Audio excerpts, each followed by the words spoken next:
And welcome to the 4th episode of Two Idiots Talking. My name is Ray Castro, and this is Michael Novak at Michael Novak TV on Instagram. To be honest, Ray, I'm surprised we even made it to episode 4.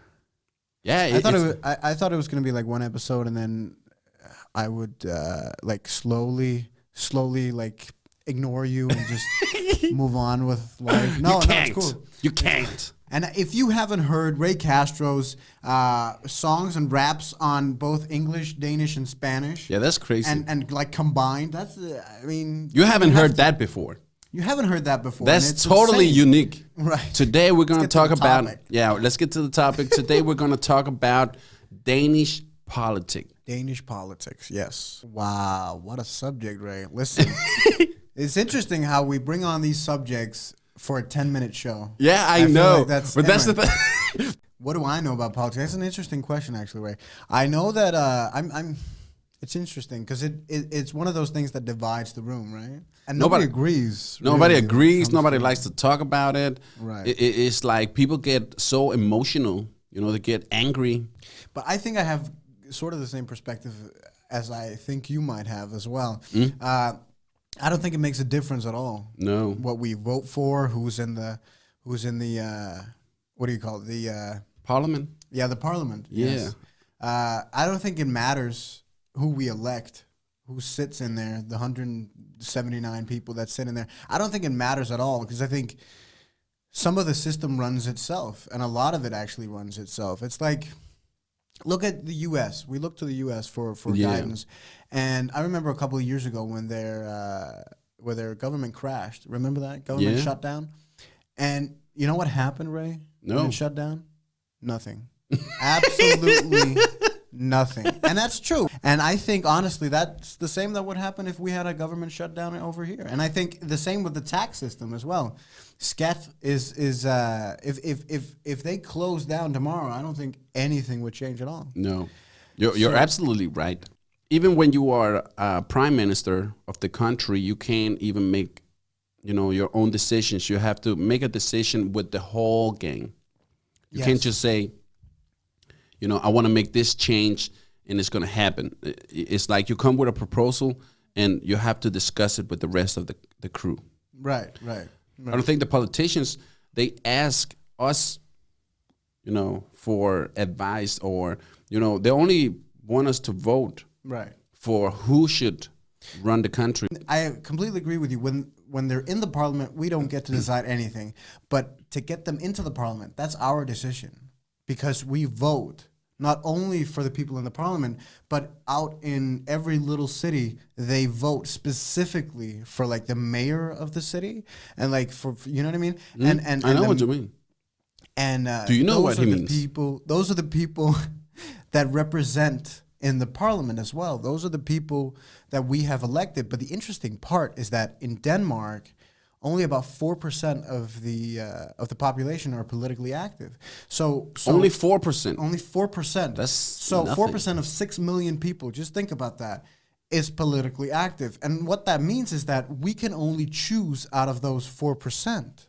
Because if only 4% is politically active, and there's an election, there's only going to be representatives from those 4%, and they can't represent an entire country in our divided opinions at all. So in a way, I sympathize with the politicians, and in another way, I'm like, screw you, man, screw the government. But that's how I feel sometimes. But I think the reason why nothing happens really at that, we feel like nothing happens. Yeah, we feel like nothing happens. I think it's because we haven't really decided a stance in Denmark. So here's the thing. In the U.S., I remember the last U.S. election, Bernie Sanders was talking a lot about he wants the U.S. to become more like Denmark. He wants the U.S. to become a socialist country. Yeah. And a lot of people are against that. And that's a whole nother story. I don't think he's going to get elected because of this, because he wants to make it a socialist country. But he was talking about Denmark a lot and saying like, we need to be more like Denmark. We need to be a socialist country. But he's misunderstood it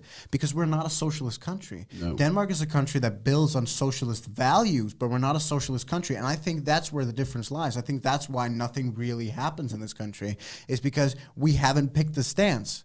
We're not socialist.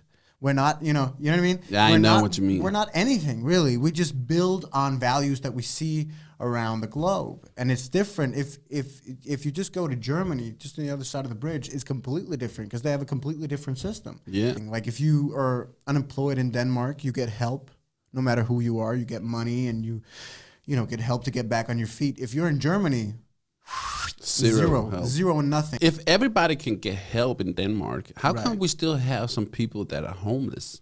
Now that's an interesting subject, Ray, because I remember in a political debate with Clement, the Danish politician Joachim B. Olsen, he was talking about how there's no, and I remember he got a lot of shit for it.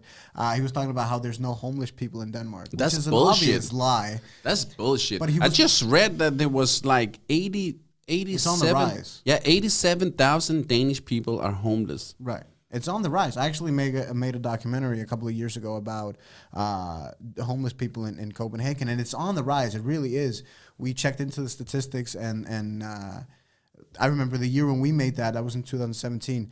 There had become 4,000 more homeless people in just in 2016. Why do you think people are getting homeless in Denmark? In a country that's, like you said, we're getting a lot of help.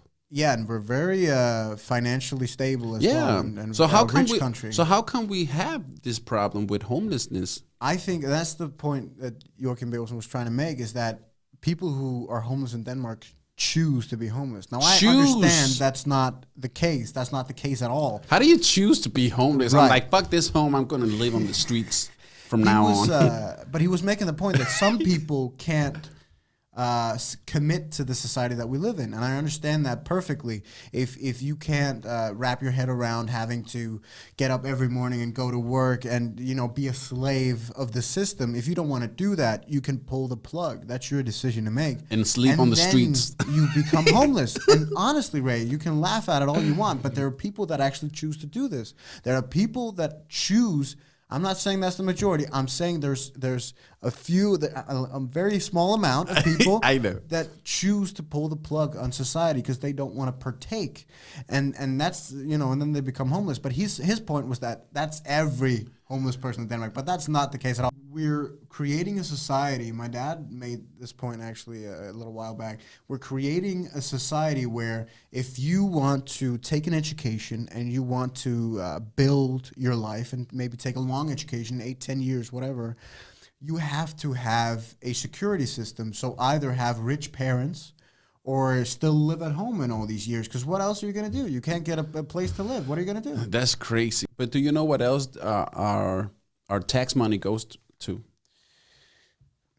Have you ever thought about it? Sometimes I don't even know what the hell we're paying for. No, other than the royal family and the military and the hospitals and the public schools. Right. Other than that, I don't even know. I don't think anyone really knows entirely what the government spends all of our money on, because you have to think about it this way. It takes the parliament 3 months every single year to come up, like to settle, to agree on what the money that they get from the Danish people, what that money is going to go for. It's going to go to, and it takes them 3 months to decide and to agree on. So it's a huge process. Why can you get 1 million Danish crowns to build some sort of art project on a school playground that looks terrible and might poke a kid's eye out when people are laying in the hospitals on the halls because there's no rooms for them?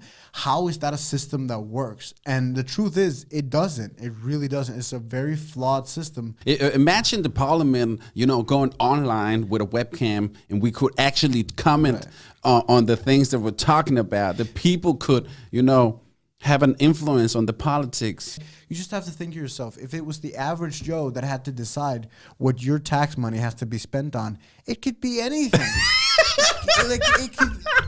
You're right. Sensibility. You're right. Next time we're going to meet up, we're going to talk about something else, about the Danish country. Maybe we should talk about tourist places in Denmark. Yes, we could do that, I guess. Or talk about the Danish movies. I think the Danish movie is a subject I've herself. been begging Gray to do an episode about Danish people being represented in the media. Mm. I think that's a very interesting subject. Like anywhere from the music industry to the film and TV industry, and like how we're represented in the big world, and how we're stepping on scale. Also, because that's a way more fun subject than the politics. Right. Remember to subscribe, press the bell. That's it. That's it. That's it. It was nice chatting with you. Yeah, you too. We're gonna make history. You know that, right? We're gonna be the first Danish podcasters who gonna go international. It's Harvey Weinstein all over again, isn't it? You say these things, and I'm not sure if I should take you seriously, or if you should take me serious. After a few episodes, you're asking me to drop my pants. I don't know. Yo, people are gonna believe that shit. I don't do that. I'm not that type of guy. Yo, let's wrap it up. Right. Take care. Bye.